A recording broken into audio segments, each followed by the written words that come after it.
So I'd very, very much like to welcome everyone to this event, whether you're here in person, here in Manchester, or whether you're watching via our live stream, something we would never have thought of doing pre-COVID. I'm Charlotte Leslie, the Director of the Conservative Middle East Council. 40 years ago, Cmec, as we're known, was requested to be set up by the then Prime Minister Margaret Thatcher to enable parliamentarians to understand and better get to know this extraordinarily important, turbulent, fascinating and beautiful part of our world. Since that time, Cmec has been forging and nurturing and enabling relationships between Conservative parliamentarians and society more broadly and the Middle East. Now, following Brexit and with the emphasis on global Britain, these relationships have never, ever been more important. Just as with diplomacy, so with trade, trust and understanding are absolutely fundamental to every aspect of our relationship. I'm extremely delighted and honoured to be joined here today by some very, very esteemed guests, actually not only on this panel, but also in the audience. We have His Excellency Sheikh Fawaz bin Mohammed Al Khalifa, who is the Kingdom of Bahrain's ambassador to the United Kingdom. We have His Excellency Mr. Nabil bin Khedher, who is the Republic of Tunisia's ambassador to the UK. We have none other than Baroness Nicholson, who perhaps needs no introduction, who is the chair of the Prime Minister's Trade Envoy for the Federal Republic of Iraq and President of the Iraq-Britain Business Council. Baroness, thank you for joining us. Baroness has to go at 4 o'clock, so here to pick up the reins as well is Ashley Goodall, who is the marketing consultant at the Iraq-British Business Council. But in particular, I'd like to thank two guests in our front row. We have two ambassadors here, who I'm afraid I might ask you to come in on a couple of questions, so you don't get a free ride, Your Excellencies. His Excellency, the Ambassador for the UAE, and His Excellency, His Royal Highness, the Ambassador for Saudi Arabia. We'll start off with just a brief overview, and our panellists will answer some questions, and then I will open it up to the floor. And I may ask, I'm afraid, our off-duty ambassadors whether they would be prepared to take some questions as well, if they would like. They can signal to me or walk out if they feel this is a very bad idea. But first, Your Excellency, I'll come to you first, and I'm going to ask everyone this question. What does Brexit and what does global Britain look like from your part of the world, from where you represent? And what are the key opportunities that you see? Your Excellency, if I may start with you. Brexit Britain from Bahrain. Well, it's not just Bahrain, I think I can speak on behalf of my GCC counterparts here. We look at Britain as our largest trading partner, and we look at Britain as a strategic partner as well. So from that, we are looking forward for an FTA agreement. We announced that His Excellency, the General Secretary of the GCC, is coming next week to London with his chief negotiator alongside the Minister of Commerce from Bahrain. So the FTA between the GCC and the UK is coming along, and hopefully we can sign sometime soon. Thank you very much, Your Excellency. We'll just sort out the microphones so we're a little bit more organised. And of course, the GCC is a long-established trade partner for the UK. Your Excellency, North Africa, Tunisia is not quite such an established trade partner to the UK as perhaps the Gulf, but what does Brexit Britain look like from North Africa and Tunisia, and what opportunities do you specifically see? First of all, I would like to thank you, Charlotte, for inviting me to join this fringe event. So I'm really delighted to be speaking today, and I thank all my colleagues who are attending this event.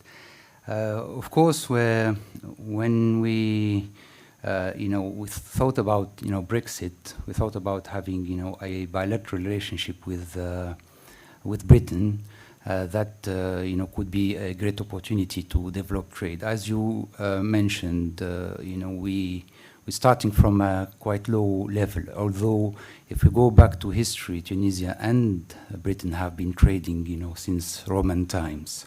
So that goes a long way ago. However, in modern times, let's say because of our association agreement with the European Union, our close links with the European Union, we have we are trading with Europe as a whole. Now that Britain has come out from Europe, we really see that there is an opportunity now to establish bilateral mechanisms to develop trade. This, I'm afraid, is not going to happen, very quickly, because we need to work on, our business people, traders, to become more familiar with each other.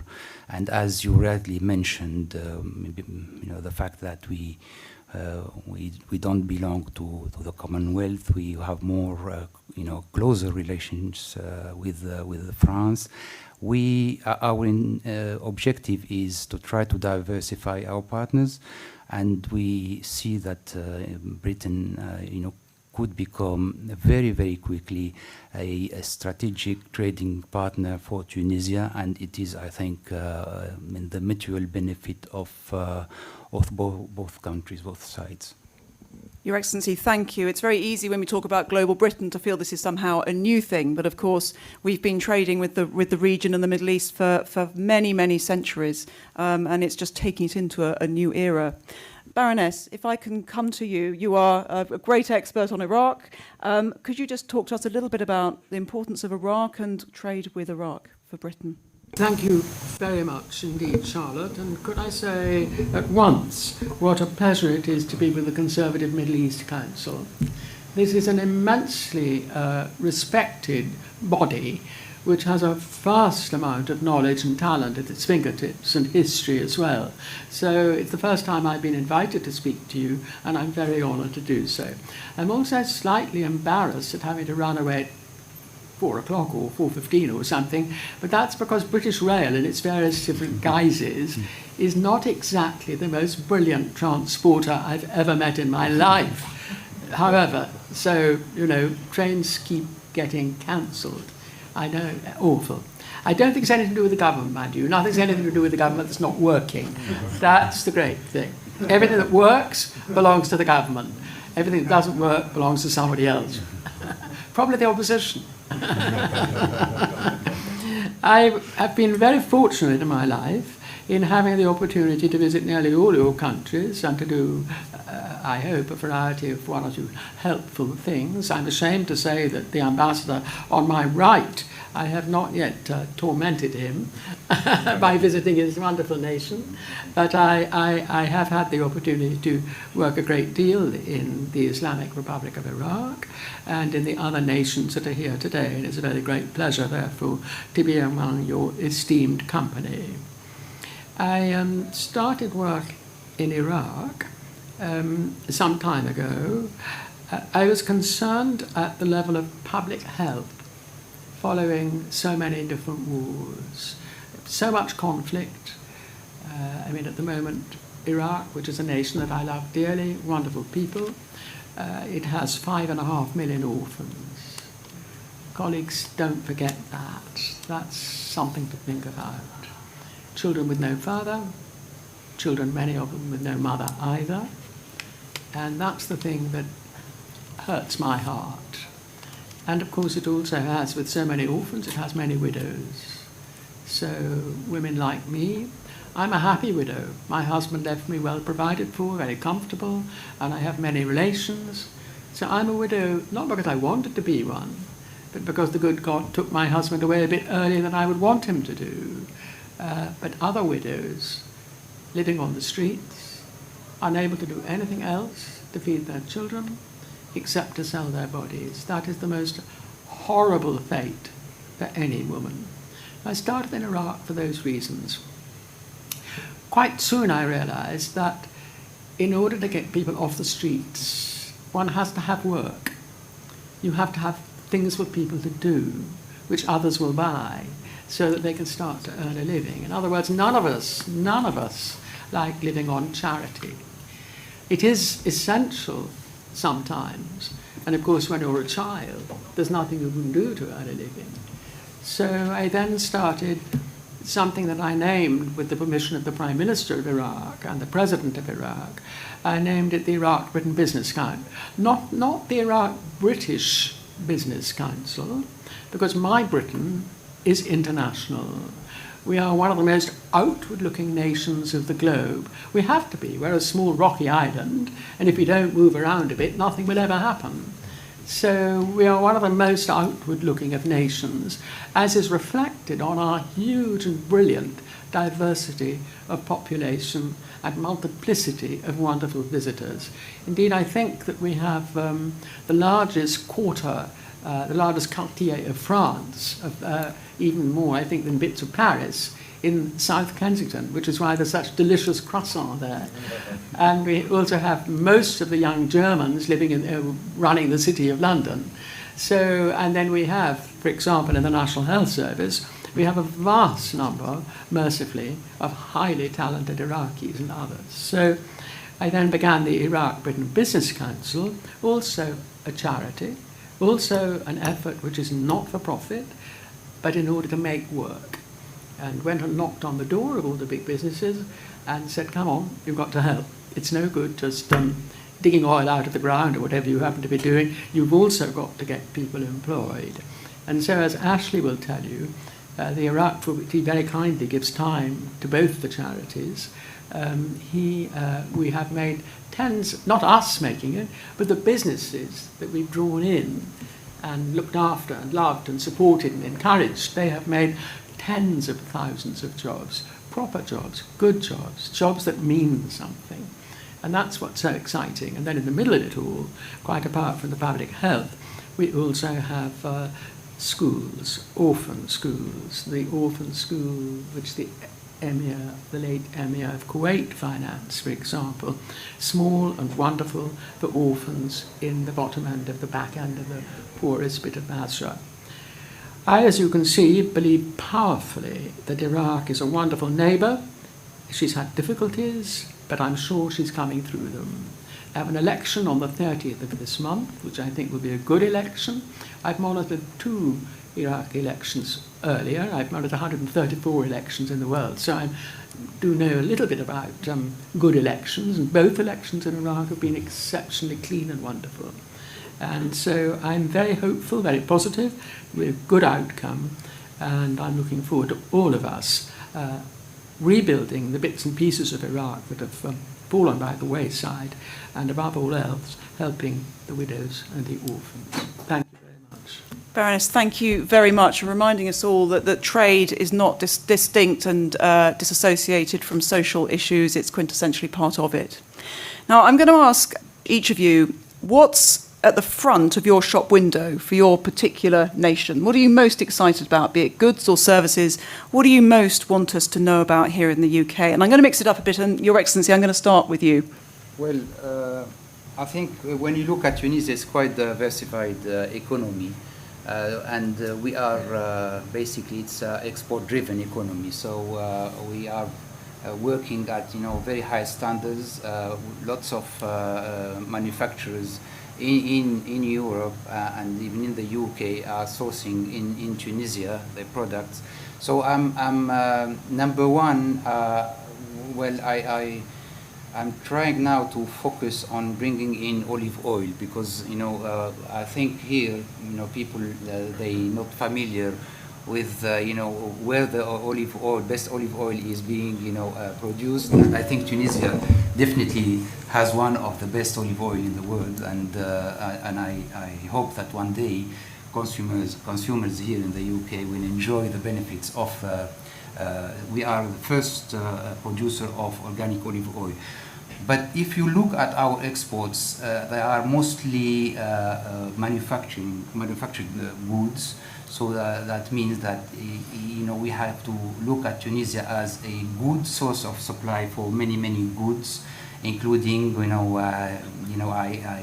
when UK experienced some shortage in PPE, for instance, we're looking now how to get some Tunisian manufacturers looking increasingly to the UK to supply those kind of quite sensitive and much needed products.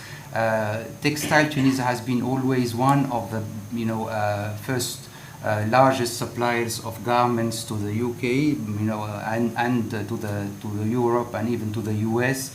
Those are sectors where I see there is a strong potential. We just need to work, more, as I said in the beginning, more, bilaterally rather than going through other countries. And to do that, we need to. It's sort of pedagogy that we have to sit around the table and get people, negotiate deals.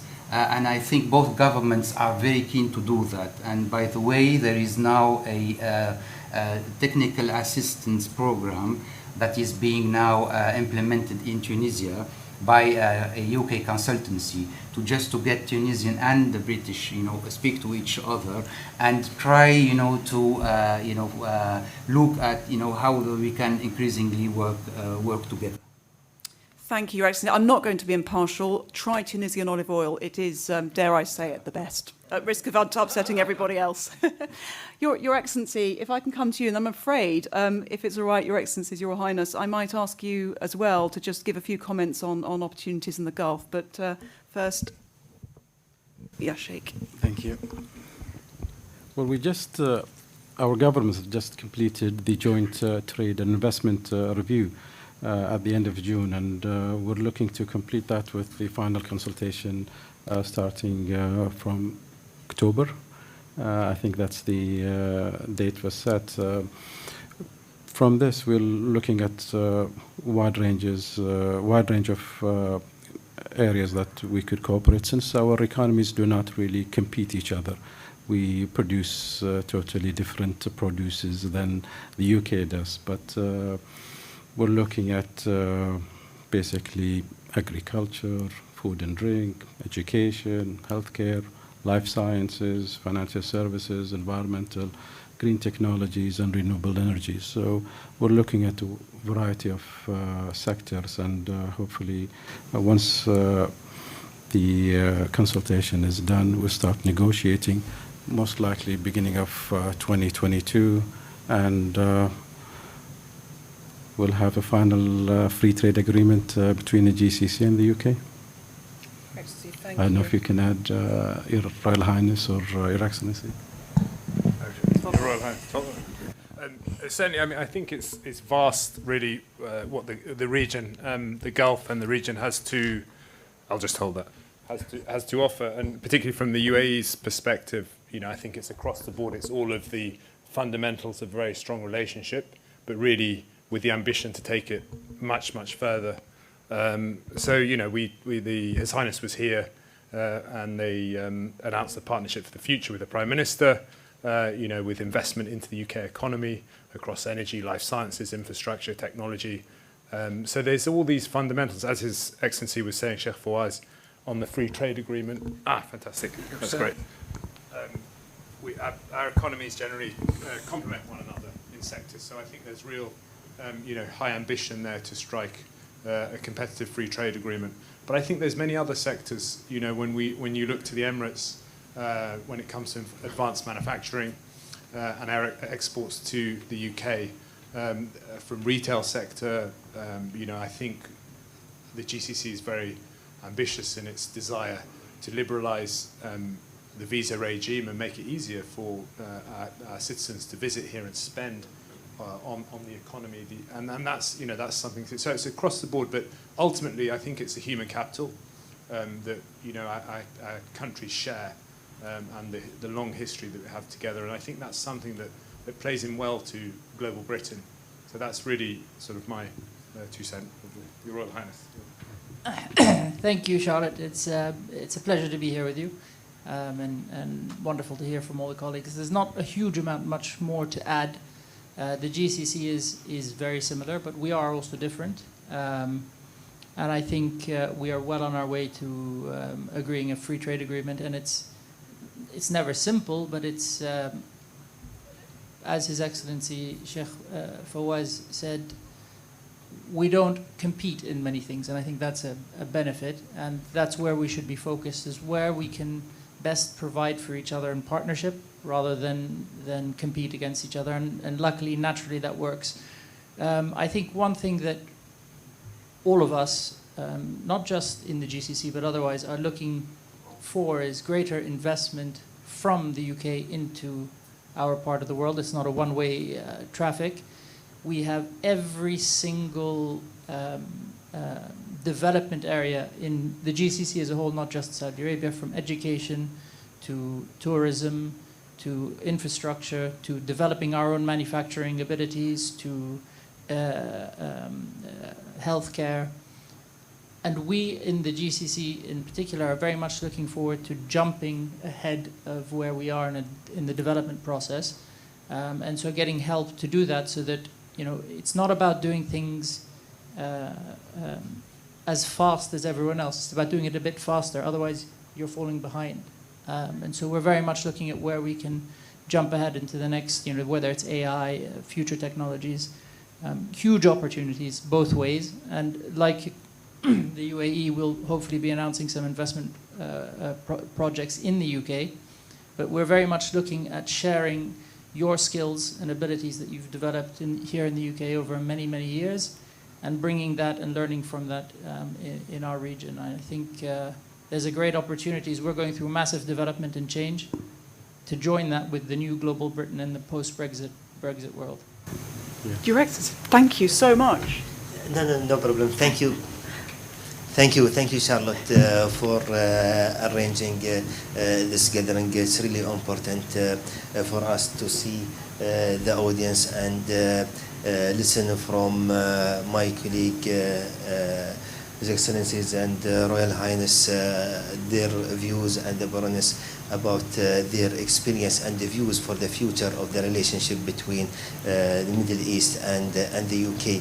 Actually, for GCC in particular and the Arab region, we are looking forward to enhance our trade cooperation in terms of economies, human capital, as Mr. Mansour mentioned.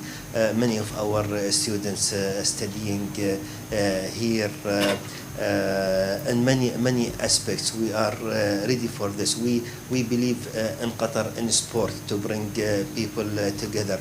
We have next month FIFA Arab Cup in preparation for the next year World Cup. We would love to see, English fans and fans from all around the world coming to Qatar. We have many things to offer as a region, as His Royal Highness mentioned. We are complementing each other. We are still ready for the cooperation, and this is what we want. We want easier visa regime for our citizens who come here to spend money, and they used to come here for ages, and we want this to continue and flourish. We don't want them to prioritize or favor EU over the UK because of the tax-free shopping and easier visa regime. This is what we want. Please let us know what you want. Thank you. We get a lot of bang for our buck at these events, and there's a whole lot of event to have on sport and our trade and diplomacy on sport. We also have the Deputy Ambassador for Kuwait here, and I'm going to pounce on you and surprise you. Good afternoon, everyone. I wasn't prepared, but I think Their Excellencies and my fellow colleague from Qatar covered the trade aspects, but I want to touch on the more strategic and the defense side as well. So the aftermath of the Afghanistan situation and the issue of securing the maritime trade routes actually necessitates a closer partnership between the GCC and the UK in terms of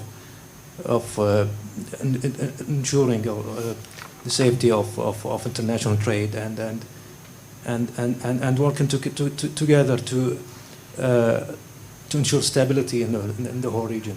So that's what I wanted to highlight, and I believe the excellencies covered the other aspects of the relationship, because the overall relations are very complex, and it is a multidimensional relations, but this in terms of the current situation and the development of the issues, regional issues, that's what's more important now. Thank you so much. And once it reminds you, politics is so siloed. We think of trade as just trade, but actually it's social and security as well. Actually, I'm going to come to you very briefly. What's front and centre of Iraq's shop window? Well, I was just going to say about the original question about what does Brexit look like, and just to say that I think there's an opportunity for us now to have a direct relationship with Iraq rather than maybe going through the EU and having to accommodate that. So as a direct relationship, that's very healthy. In terms of Iraq, it's a bit anomalous compared to a lot of the companies here, because obviously there's been conflict for 20, 30 years, and so the economy is trying to stabilize, and at the moment there appears to be a lot more stability in Iraq, which is the good news. The oil price is up, which is another piece of good news. I would call Iraq a catch-up economy, and on that basis there's a lot that needs to be done, right from infrastructure through to banking, agriculture is particularly important, and even consumer goods. We're looking at a country of 40 million people that are growing very fast. They're young people as well, and they're quite tech savvy, some of them. They've all got phones. So I think there's a lot of opportunity in Iraq, but the challenges are such that you have to provide work for them.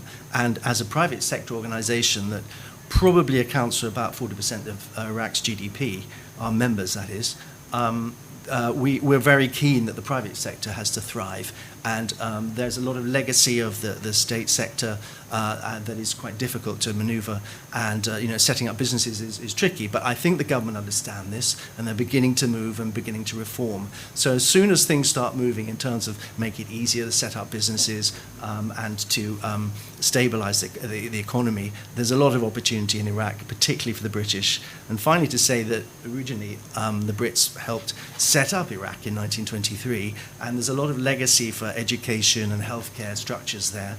I think it's true to say that they look to Britain a lot as a model as a country for law, for governance, and I think there's a lot we have to offer. So British companies can bring know-how, they can bring expertise, they can help Iraqis to stabilize and develop. But there's a long way to go yet, and I don't want to oversell Iraq, but basically at the moment it feels a lot more stable. And finally, the Baghdad conference recently was pretty significant in that it brought together a lot of people who might be rivals in the area. Iran and Saudi, a very interesting diplomatic role developing there. So as long as we can help create stability in Iraq, I think the opportunity for business is going to thrive. Ashley, thank you very much. You've touched a bit there on the challenges of doing business. I'm going to ask each of my guests, if we have business people here in the room who are thinking of branching out in their business to work in and with the MENA region, what challenges can they expect, and what progress is being made to overcome them? Your Excellency, I'll come to you first. Well, it's important to remove market access barriers, especially in key sectors like transport, healthcare, education, tourism. Also, the visa requirement, as shared by my colleagues, it's important to ease that up, especially for the business community. Currently, visa from both our countries take about 2 weeks to process, and filling 12 pages, it is quite hectic to get a visa, and compare that to what the EU is offering in terms of pricing and sort of just ease of access is quite competitive. So there's a lot to do. In Bahrain, we are fortunate enough to have diversified our economy, liberalized our economy quite some time ago, so we're 80% dependent on non-oil sector. So we've been there. We've started our journey probably ahead of some of our countries in the region. So we've already signed 22 FTAs with various countries around the world. So we've got that experience, and we could share it with our colleagues, especially with the upcoming FTA. So there are a few barriers in place, but I think we share the same concerns. Thank you, Your Excellency. What you touched on it a bit earlier. What barriers still exist, and both, in the UK, what can the UK do better, and what barriers still exist to trade in Tunisia? I wouldn't say barriers, but first of all, I should have mentioned that Tunisia was the first country to sign a continuity agreement. The right name of it is not continuity, it's just because we will, are continuing actually to trade under preferential terms. So that is something that we have the legal framework in place, which is good. It goes beyond trade because it's meant to be an association agreement. So there are other mechanisms. We are just now looking how to restructure our bilateral relationships with the UK, and this I think we need to be really ambitious, not just to continue to do trade under preferential terms as we used to do when the UK was part of the European Union. We really need to think about how to link investment to trade. Tunisia is a gateway to a continent, to Africa, to some neighboring countries as well. We have a strong, heavy presence of foreign companies doing business in Tunisia, sourcing, manufacturing. So we really, through that, it certainly generates more trade. And it's vice versa. It's two ways. It doesn't need to be just UK companies investing in Tunisia. It can be the other way around. So I'm not looking to say there is a barrier. We are here as ambassadors. We try to do our best to generate business. But it is economic diplomacy. It's something that is quite difficult because if we starting like such as Tunisia, maybe unlike the Gulf countries, we're starting at a quite low level, which means that we need to build confidence. We need to build more understanding between the business people, and if they don't see interest in that, if they don't see profitability, benefits, they're not going actually, to do business. So this comes with, as I said, the legal framework is definitely there. Tunisia has a strong assets because it's close basically, and you can get a lorry leaving Tunisia on a Friday and get all your merchandise here on Tuesday. So it's as short as 4 days. From door to door. So it's open for business. We want our British friends to look at Tunisia as really a competitive sourcing hub. For Tunisia, being a small market, they can look for other markets. They can manufacture in Tunisia and look for other opportunities beyond Tunisia. And we need to do that. We need to facilitate visas for business people. We need to facilitate their participation in exhibitions. Our efforts have been, of course, slowed down by COVID, but now we look forward to resuming that. Tunisia being now in the red list, it's not very helpful. So we look forward to some change. That situation has really improved a lot now, and the indicators are very good at the moment. So I don't see a reason why Tunisia should be be kept in the list. So we really need now to work together and see how we can do business. We can such as the Business Council with Iraq. We have a Tunisian British Chamber of Commerce They can help, all British investors or companies to look at the market.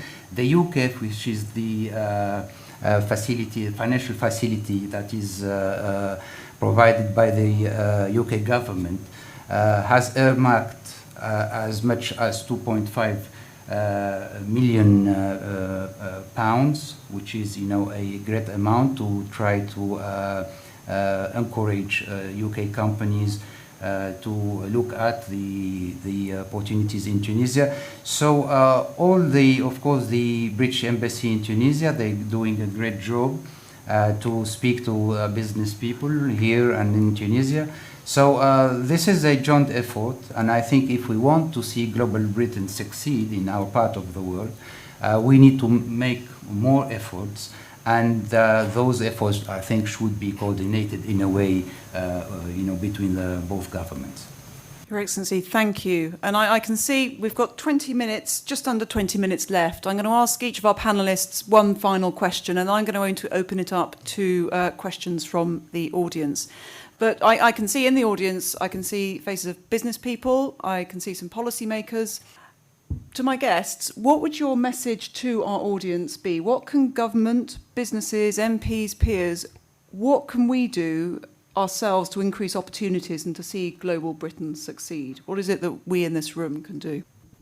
Well, for us and at the GCC, to have the FTA succeed, we need to realize the size of trade between the GCC and the UK. British companies export over 30 billion worth of goods and services to the GCC. And compare that with China, which is 23 billion. And we're almost double of India, which is 18 billion. So I think we're the second or third largest trading partner with the UK as a GCC. Our experience when we signed with the US free trade agreement, it almost doubles. So it just gives you an indication of the potential that FTA unlocks in both our economies. And also from our experience with the US, an FTA should be about trade and investment only. If you include other issues, I know the FTA with the United States, there was a clause that asked us to close the office that boycotts goods and services from Israel. Now in Bahrain, it passed through Parliament about 15, 16 years ago. But I know it didn't go through in other countries in the GCC. So making the FTA only about trade is essential.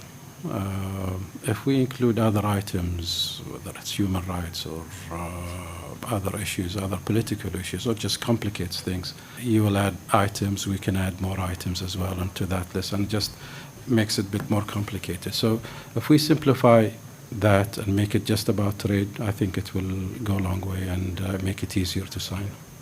I think that's my suggestion to MPs and government officials. So keep it trade. Keep it trade. Your Excellency, I'm going to come back to you before coming to Ashley.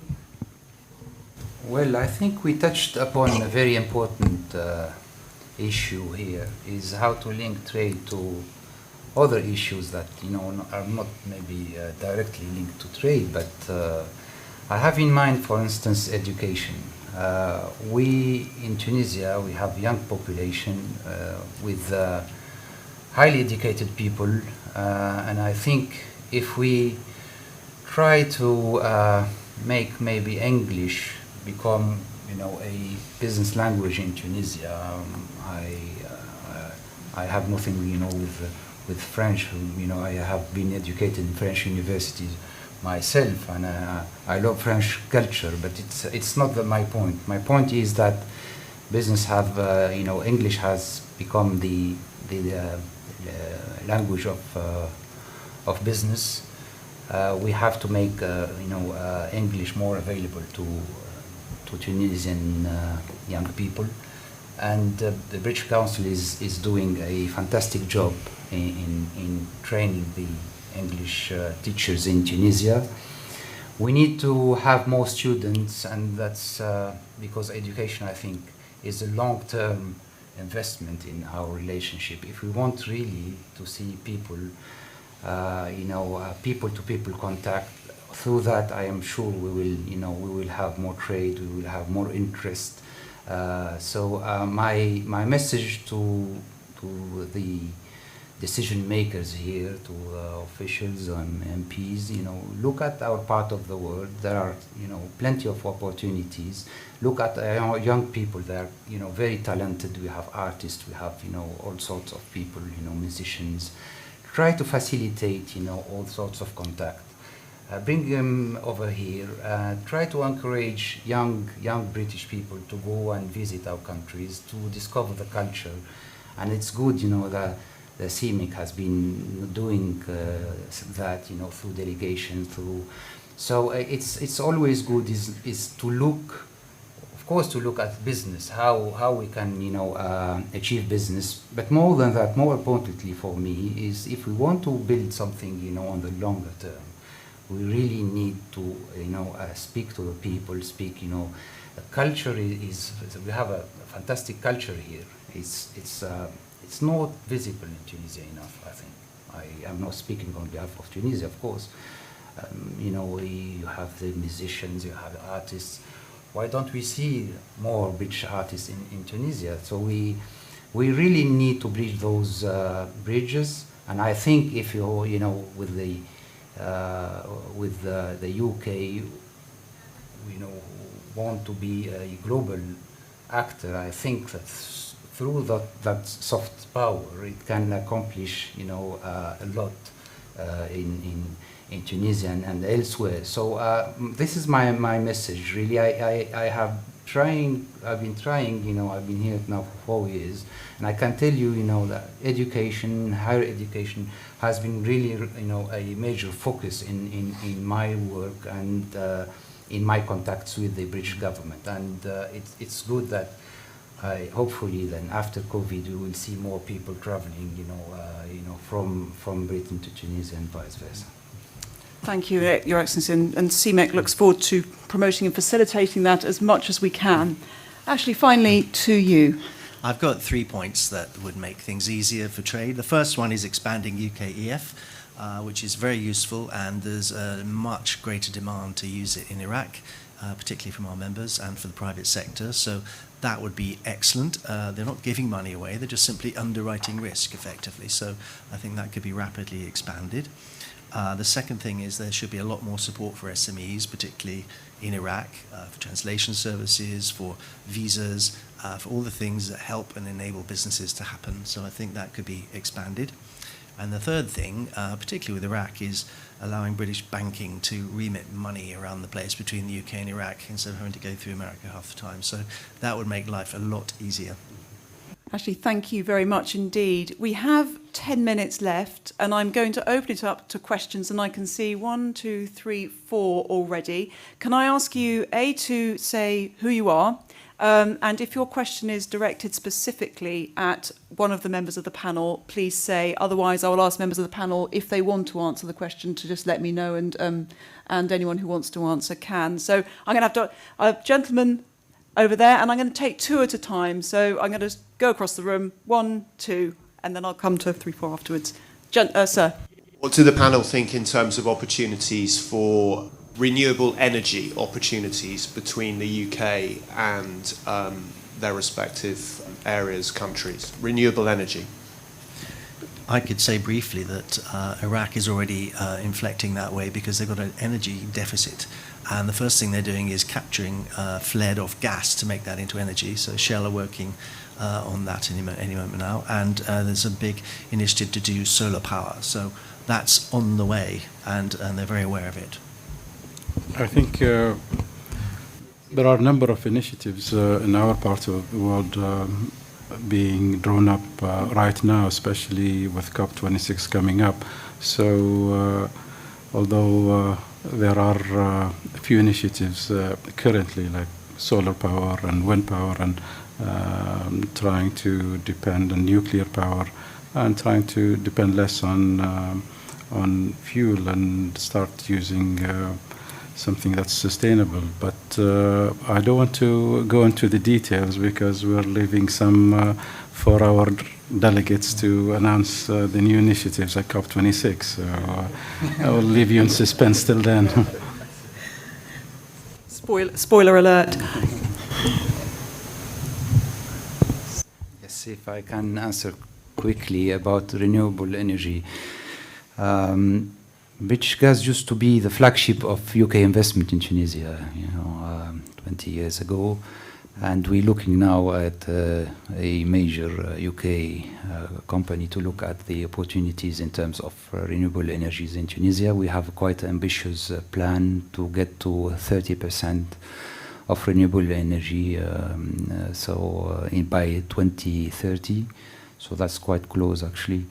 So we're looking at how at this particular sector, and we are at the moment just starting discussion to conclude a sort of a memorandum of understanding between both governments to see what we can do together. And as my colleague from Bahrain said, because of COP26, that is now very much let's say a priority in our discussion with the British government. So we're looking at all sorts of initiatives, small and big, and hopefully it is one of the sector where we see there is a strong potential. Tunisia, being a place with lots of sun and wind.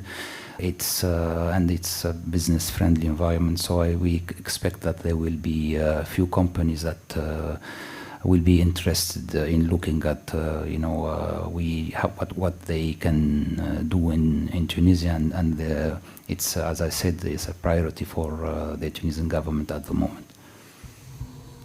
Thank you. I'm afraid there's no such thing as a free glass of water, Your Royal Highness. And Saudi, everyone thinks of oil, but the kingdom's moving to a less oil-dependent economy. Very much so. There's a huge amount of space for working together, the United Kingdom, not just Saudi, but the region as a whole. But as far as Saudi, like my colleague from Bahrain, we have two events where we might want to announce some stuff, so I have a double spoiler problem. On the 22nd of this month, we're launching our Saudi Green Initiative properly, and you'll hear a lot more about what we want to achieve there. And at COP26, we obviously want to play a role with the world at large. But I mean, just on a few highlights, we are committed to producing 50% of our energy from renewable sources by 2030, which is not a small jump for us to make. Our Minister of Energy said we are no longer a producer of hydrocarbons, we're a producer of energy.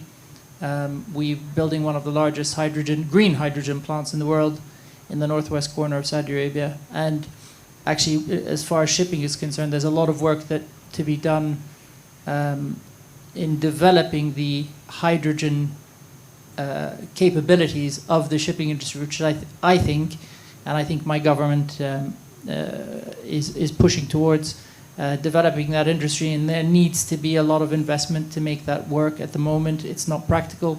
It may become so, but it'll only become so if we make it happen.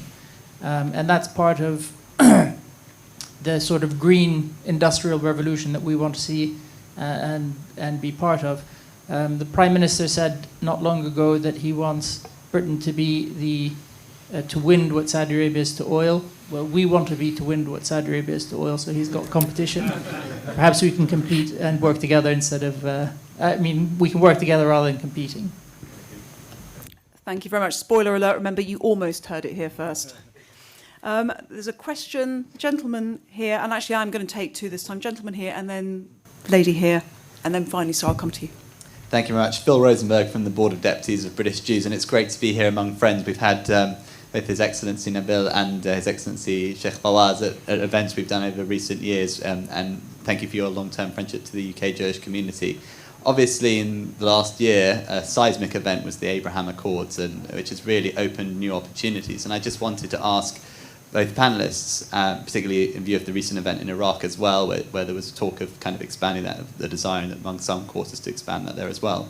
What are the opportunities that the Abraham Accords created, and also what can we do both in the UK and the Middle East to expand the circle of peace? Thank you very much. And I'm going to also ask a lady here to do her question, so we're just running. Hi, I'm Dr. Fatin Delemi. Besides, I would say, a conservative politician. I'm the director of the Scottish-Iraqi Association, Iraqi, Scottish and British. It's actually, I spoke to Baroness, which is, I've written to her. We've been the Scottish-Iraqi Association, and I'm not begging here, Highnesses, Excellencies, but I feel everyone, it's not just a Britain, have the duty to help Iraq. And helping Iraq, in my opinion, as person who's been working in politics as well as Iraqi, it's not with the government. The government, you will not get these people who are actually 8 million orphans in Iraq. That is the latest stat. And every single day, between 90 to 100 women become a widow. They need that help. We send every month food, clothes, medicine to Iraq. But that is our voluntary and donations from people in Britain. What I'll be asking you, Excellencies, Sheikhs, princesses and whatever, to help out the NGOs, not the government, because we know exactly. I sent 365 wheelchairs from Britain, donation from the British people, believe it or not, did not get there. Kept in the storages for them. So please, all what I'm asking here, let's help with NGOs in Iraq. Let's sponsor these NGOs who are actually in communication on a daily basis with the people who are actually in desperate need. Thank you. And I'm not begging, by the way. Thank you. 2 very important questions, Abraham Accords and role of NGOs. Your Excellency, may I come to you first? Well, we've just celebrated the one-year anniversary of the Abraham Accords a few weeks ago. And, well, since then, we've established a daily flight to Tel Aviv from Manama. We just received the Foreign Minister of Israel in Manama, and we've signed, I think, about 4 various agreements with Israel, renewable energy, healthcare, education, and sport. We started our relation not just recently in 1 year when it was formalized, but I think having the oldest synagogue in the region in Bahrain, which celebrated its 80th anniversary last year. We have a vibrant Jewish community in Bahrain, and so it comes natural to us to have this relationship that we should flourish and continue in the future. So looking forward for that. Yes, I actually work for the Ammar Foundation, which works in Iraq and run by Baroness Nicholson, and look after many people in camps, etc. And you're right, it's actually in everyone's interest, because if you don't have social stability, you start to get terrorism. So I would say that is really worth looking at the NGOs, and do your due diligence on the NGOs first to make sure that they run effectively and well and what they're actually delivering, but actually they can make a major difference where government social systems are not in place, quite frankly. So, you can often have some very trusted, resilient NGOs that you need to work with, and ultimately will stop terrorism or IS, whatever it is, that's going to come back again if there's no hope. So, very important role to keep society stable. We have time for one final question. His Excellency has to rush off, but gentleman here who's waited patiently. My question's probably half been answered because it was on the Abraham Accords too, but would it be fair to say the process which led to them began under the Obama administration? Because Manama and Abu Dhabi started talking to Jerusalem because Washington wasn't interested in their concerns about Iran. And in that respect, are the GCC nations ahead of the UK in realising we need other friends than the United States?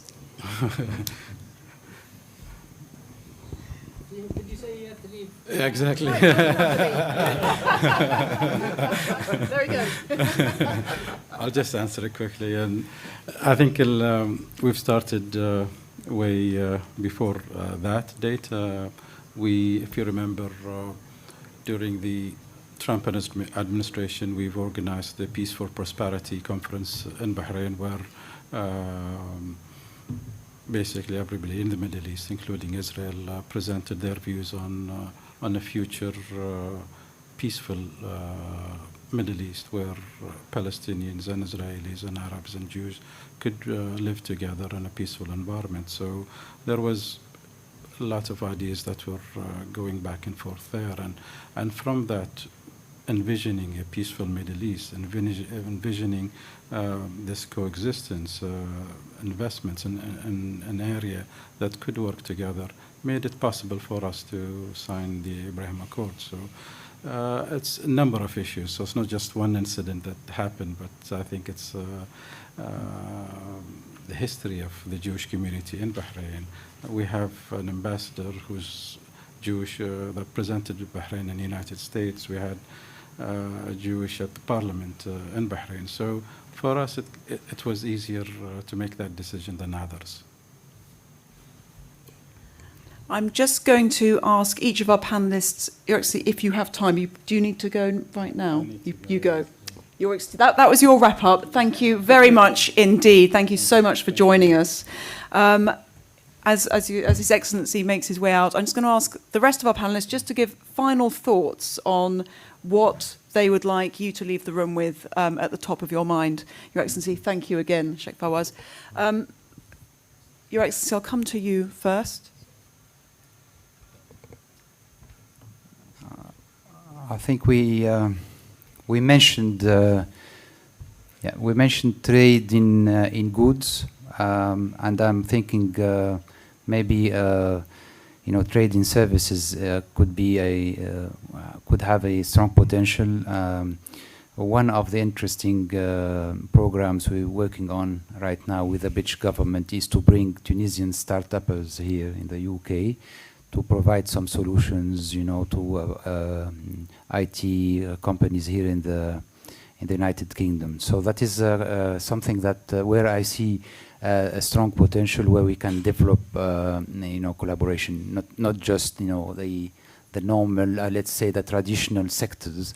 We have to look beyond those sectors and to try to be creative. And I think this could be one of the areas where I see strong potential. Another area, because of the problem or the issue of the COVID-19 manufacturing, we have to look maybe to manufacture somewhere in the region. Tunisia could be, a very attractive place where we can manufacture not only for Tunisia but for other countries as well, certainly for sub-Saharan Africa, because we have a very, very good trading relationship with most of especially the French-speaking African countries. So those are two areas where I think we can build up a strong triangular, let's say, collaboration with the UK companies. Your Excellency, thank you. Ashley, I'll ask you. Yes, Iraq needs support, and it needs it not just from the UK, but from America, France and Germany in particular. And once you've got that stability maintained, it has a lot of potential to grow. It has a population, it has the opportunities, it's got everything in place that just needs modernising. So the UK can offer a lot of help in terms of expanding its UKEF in particular and reducing risk. The IBBC is very important as a network for private enterprise, which can help develop things rapidly. And I think there's some key sectors, particularly agriculture, that can retain its preeminence. Health, education and banking in particular, as it diversifies its economy. So there's a lot of opportunity. If we can keep stability going, things will be good. Right, so I wanted just to correct the figure. I said that UKEF has earmarked 2.5 million. It's 2.5 billion pounds for Tunisia. So it's a call for UK companies to make use of that. It's a lot in one letter. Your Royal Highness, if I might, Thank you. Excellent comments. My colleagues have said, put everything so well, there's not much more to add apart from we need to, particularly coming out of Brexit, which I can tell you in the diplomatic world was a difficult time to engage with the British government for a number of years because the focus was so much on Brexit. Then COVID, which made it even more difficult to engage because we were coming out of Brexit and dealing with COVID.